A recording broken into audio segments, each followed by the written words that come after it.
नमस्कार, आप देख रहे हैं न्यूज इंडिया और मैं हूं आपके साथ अंजनी कुमार सिंह। राहुल गांधी मिशन उत्तराखंड पे हैं, किच्छा पहुंचे और जहां पर किसानों से संवाद कर रहे हैं। सीधे चलते हैं। चुने हुए लोगों का हिंदुस्तान, इसमें बहुत लोग नहीं है, 100-200 लोग हैं। पार्लियामेंट में मैंने एक आंकड़ा रखा और आपको भी आज बताता हूं। भाइयों और बहनों, हिंदुस्तान में 100 लोगों के पास हिंदुस्तान के 40% लोगों से ज्यादा धन है। हिंदुस्तान के 40% लोगों के पास जितना धन है, उतना धन 100 लोगों के पास है। ऐसी डिस्पैरिटी, ऐसी इनकम डिस्पैरिटी शायद किसी और देश में नहीं है, सिर्फ हिंदुस्तान में है। दूसरा हिंदुस्तान गरीबों का, किसानों का, मजदूरों का। उसमें आपको रोजगार नहीं मिलेगा, आपकी जमीन छीनी जाएगी, पेट्रोल डीजल के दाम बढ़ते जाएंगे, महंगाई बढ़ती जाएगी। दो हिंदुस्तान हम नहीं चाहते हैं, हम एक हिंदुस्तान चाहते हैं और न्याय हिंदुस्तान में होना चाहिए। हम किसान बिलों के खिलाफ क्यों खड़े हुए? क्योंकि ये अन्याय था। ये हिंदुस्तान के किसानों के खिलाफ, मजदूरों के खिलाफ अन्याय था, इसीलिए कांग्रेस पार्टी आपके साथ खड़ी हुई। आज आपके एक नेता ने कहा, मनमोहन सिंह का जो समय था, उन्होंने उसको गोल्डन पीरियड कहा। वो गोल्डन पीरियड क्यों था? वो गोल्डन पीरियड इसलिए था क्योंकि उस समय किसानों के बीच और सरकार के बीच पार्टनरशिप थी। हमारे दरवाजे, सरकार के दरवाजे आपके लिए खुले हुआ करते थे, बंद नहीं थे। आप हमारे पास आते थे और जो आपके दिल में था, चाहे वो किसान हो, मजदूर हो, आप आते थे सरकार के पास, जो आपके दिल में था वो आप कह जाते थे। कभी कभी हम आपसे कहते थे, देखिए हम आपसे सहमत नहीं हैं, और कभी कभी हम आपसे कहते थे, ये जो आपने बात बोली है, ये आपने बिल्कुल सही बोली है। मतलब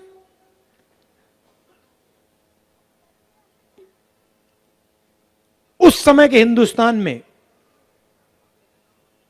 प्रधानमंत्री था, आज के हिंदुस्तान में राजा है।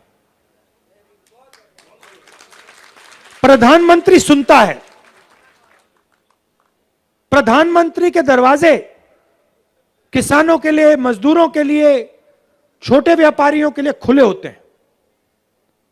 बातचीत करता है और अपने लोगों से यह भी कह सकता है, नहीं मैं मानता नहीं तुम्हारी बात, गलत बोल रहे हो। मगर जब लोग सही बात कहते हैं तो फिर प्रधानमंत्री कहता है, सही बात बोल रहे हो। और अगर प्रधानमंत्री सबके लिए नहीं काम करता है तो वो प्रधानमंत्री नहीं हो सकता है। आज नरेंद्र मोदी जी प्रधानमंत्री नहीं हैं। हिंदुस्तान के किसान एक साल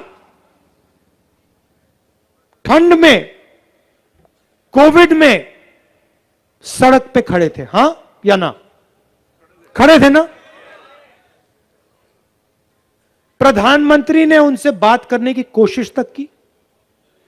प्रधानमंत्री ने उनसे यह पूछा कि भैया आओ, मेरे ऑफिस में आओ, मुझे बताओ क्या बात है, मुझे समझाओ,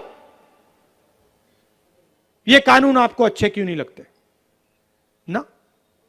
प्रधानमंत्री ने कहा, ये किसान हैं, ये मजदूर हैं, मैं राजा हूं, राजा किसान और मजदूर से बात नहीं करता है। सच्चाई है हिंदुस्तान की। राजा ना सुनेगा ना बात करेगा, राजा सिर्फ निर्णय लेगा। और नरेंद्र मोदी सोचते हैं कि अगर राजा निर्णय लेता है तो जनता को चुप रहना चाहिए, और अगर जनता चुप नहीं रहती है तो फिर सीबीआई, ईडी, पुलिस, पेगासस सब चालू हो जाता है।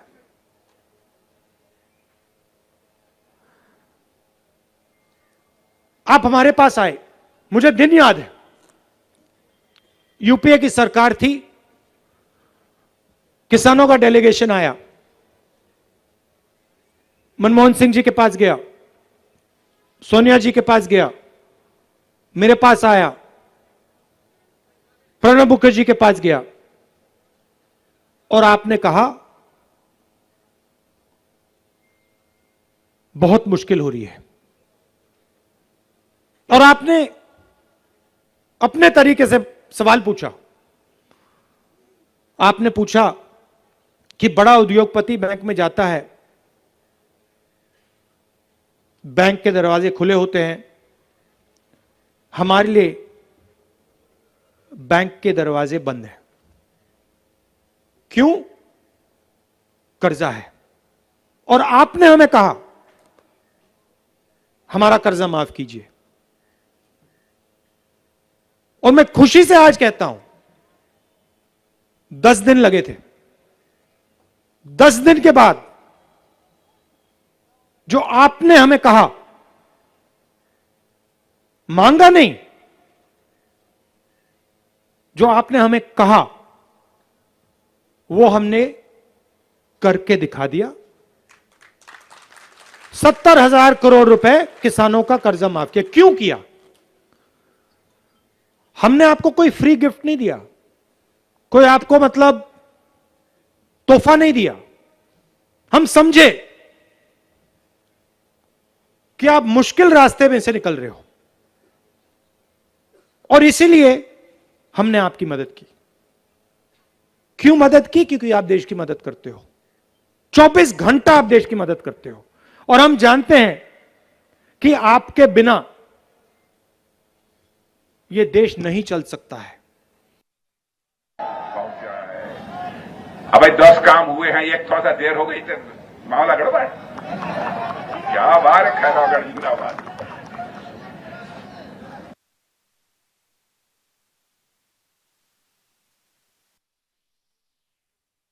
कि नींव कमजोर हो जाती है, वो देश बचता नहीं है। तो इसीलिए मैं आपको कहना चाहता हूं, मैनिफेस्टो में हम चीजें लिखेंगे, मगर आप नियत समझिए, इंटेंशन समझिए। हमारा इंटेंशन आपके साथ पार्टनरशिप बनाने का है। हम आपके साथ बातचीत करना चाहते हैं। हमारे जो दरवाजे हैं वो आपके लिए खुले रहेंगे। कभी कभी आप हमारे पास यह लाचारी व्यक्त किया था, लेकिन मैं अपनी सरकार के बारे में दावे के साथ कह सकता हूं मेरे भाइयों, यदि हम 100 पैसा ऊपर से भेजते हैं तो आपकी जेब में 100 का 100 पैसा पहुंचता है, वह 85 पैसा नहीं होना।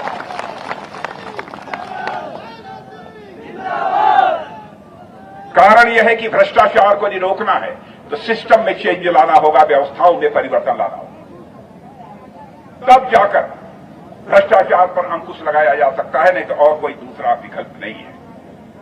कानून और व्यवस्था के हालात कैसे हैं? कैसे हैं? बहुत बढ़िया। गुंडे माफिया बदमाश बाहर तो नहीं है, अंदर है, मिलने तो नहीं जाते आप।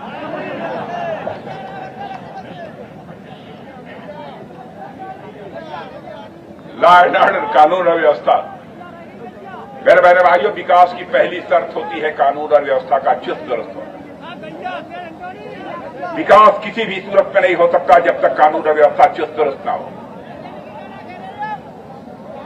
और यदि मैं कहूं जब होगा कानून का शासन तब करेगा विकास योगासन, जब होगा कानून का शासन तभी विकास करेगा योगासन। योगासन जानते हैं कि नहीं? योगासन जानते हो नौजवान? योगासन करते हैं नहीं? ये नौजवान कह रहा कि मैं नहीं जानता। हाँ, ये जानते हैं, सब लोग जानते हैं। तो मेरा भाई, योगासन कितने काम और विकास करने वाले लोग हैं। ऐसी सरकार हम चाहते हैं। कल गोवा में हमने न्याय योजना लॉन्च की। मैंने दो हिंदुस्तान की बात की, अमीर हिंदुस्तान, गरीब हिंदुस्तान। गोवा में हमने निर्णय लिया और वही हम उत्तराखंड में कर रहे हैं कि सबसे गरीब लोगों को कांग्रेस पार्टी की सरकार, चाहे गोवा में हो चाहे उत्तराखंड में हो, सीधे खाते में डायरेक्ट ट्रांसफर पैसा का हर महीने कर देगी। क्योंकि हम चाहते हैं कि सबसे गरीब जो लोग हैं उनको यह लगे कि वो अकेले नहीं हैं, उनकी सरकार, उनका प्रदेश उनके साथ खड़ा है। मैनिफेस्टो में और भी चीजें हैं जो हरीश रावत जी ने कहा, और मैंने ये छत्तीसगढ़ में भी कहा, मध्य प्रदेश में कहा, जहां भी हमारी सरकार बनती है। अगर हमने मैनिफेस्टो में चीज लिख दी है, जो भी चीफ मिनिस्टर बनेगा वो उसकी गारंटी है, उसको करना पड़ेगा। छत्तीसगढ़ में हमने कहा धान के लिए 2500 रुपए मिलेगा। हमने कहा, बीजेपी के लोगों ने कहा करा नहीं जा सकता। अब जाइए छत्तीसगढ़ जाइए, पूछ लीजिए, 2500 रुपए धान के लिए मिलते हैं। हमने छत्तीसगढ़ में कहा हम डायरेक्ट ट्रांसफर पैसा सबसे गरीब लोगों को करके देंगे। 2 दिन पहले मैंने स्कीम का उद्घाटन किया, पहले चेक हमने पकड़ा दिए। दूसरी तरफ नरेंद्र मोदी जी के भाषण आपने सुने हैं, 2 करोड़ युवाओं को रोजगार दूंगा, याद है? 15 लाख रुपए बैंक अकाउंट में डाल दूंगा, याद है? आमदनी दुगनी कर दूंगा, याद है? याद है ना? काले धन को मिटा दूंगा, याद है ना? काले धन को मिटा दूंगा। मगर अब जो किसानों का है अपने 2 मित्रों को पकड़ा दूंगा। धन्यवाद।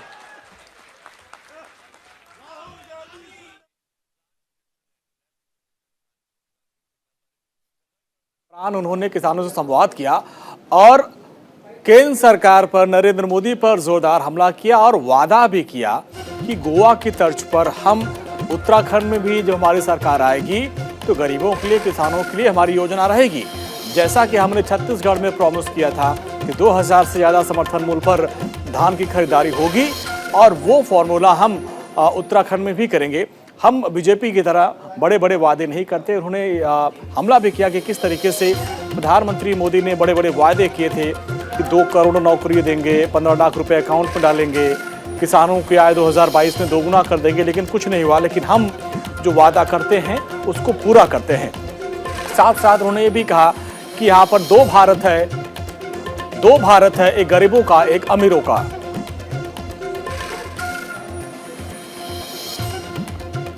और इस वक्त एक बड़ी खबर आ रही है मुंबई से। स्वर कोकिला लता मंगेशकर की फिर तबीयत बिगड़ गई है। आईसीयू में वेंटिलेटर पर उनको रखा गया है। 27 दिनों से मुंबई के ब्रिज कैंडी अस्पताल में उनको भर्ती कराया गया है। हालांकि बीच में खबर आई थी कि उनको वेंटिलेटर से उतारा गया, उनकी तबीयत में थोड़ा सुधार आई है तो लोगों ने राहत की सांस ली थी। लेकिन एक बार फिर से खबर आ रही है कि उनकी तबीयत बिगड़ गई है, आईसीयू में उनको भर्ती कराया गया है और पूरा देश, पूरी दुनिया उनकी दुआ कर रही है। चूँकि बीच में खबर आई थी करीब 27 दिन पहले कि कोरोना पॉजिटिव थी वो, इसके बाद से उनको ब्रिज कैंडी अस्पताल में भर्ती कराया गया था। पहले बोला गया कि भाई मामूली लक्षण है, कोई दिक्कत नहीं है, लेकिन अब उनकी तबीयत बिगड़ गई है।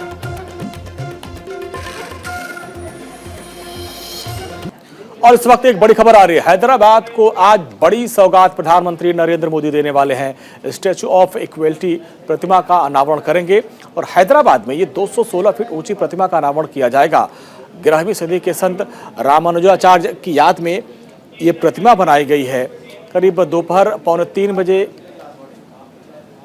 ICRISAT कैंपस पहुंचेंगे प्रधानमंत्री नरेंद्र मोदी और उसका उद्घाटन भी करेंगे, शिलान्यास करेंगे और निजामों के शहर हैदराबाद का दौरा करेंगे। अंतर्राष्ट्रीय फसल अनुसंधान संस्थान की 50वीं वर्षगांठ समारोह का शुभारंभ करेंगे और यहाँ पर 216 फीट ऊंची इक्वलिटी मूर्ति को भी राष्ट्र को समर्पित करेंगे। ये प्रतिमा करीब 11वीं शताब्दी के संत रामानुजाचार्य की याद में बनकर तैयार हुई है। इसमें पंच धातु का इस्तेमाल किया गया है। ये जो प्रतिमा है ये 216 फीट ऊंची है। 11वीं सदी के संत हैं वैष्णव संत, उनकी याद में बनाई गई है। 40 एकड़ में ये पूरा परिसर है। पंच धातु से इसका निर्माण किया गया है और करीब 1000 करोड़ की लागत आई है।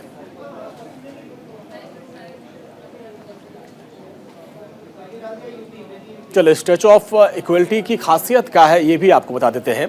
11वीं सदी के संत श्री रामानुजाचार्य की याद में इसको बनाया गया है और ख़ास बात यह है कि 54 फीट ऊंचे आधार भवन पर इसको प्रतिमा को स्थापित किया गया है और 216 फीट ऊंची ये पंच धातु की प्रतिमा है। इसका निर्माण किया गया पंच धातु से, जिसमें सोना, चांदी, तांबा, पीतल और जस्ता का मिश्रण है। बैठी अवस्था में ये सबसे ऊंची प्रतिमा है और दुनिया की सबसे ऊंची प्रतिमा ये है। आगे बढ़ते हैं, बड़ी खबर आ रही है। यूपी में 7 फरवरी से खुलेंगे स्कूल कॉलेज। 7 फरवरी से शुरू हो जाएगी पढ़ाई लिखाई, ये बड़ी खबर आ रही है। यूपी से बड़ी खबर, यूपी में 7 फरवरी से खुल जाएंगे स्कूल कॉलेज और 7 फरवरी से पढ़ाई लिखाई का काम शुरू हो जाएगा। कोरोना के चलते स्कूल कॉलेज बंद थे, लेकिन अब ये बड़ी राहत की खबर आ रही है और जैसे जैसे कोरोना के मामले कम हो रहे हैं उसको देखते हुए अब स्कूल कॉलेज खुलने की खबर आ रही है।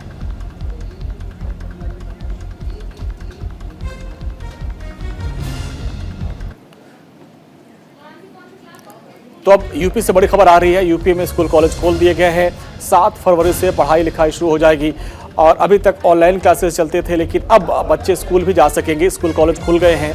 7 फरवरी से स्कूल खोलने का निर्देश आ गया है शासन की तरफ से। तो ये बड़ी खबर आ रही है यूपी से।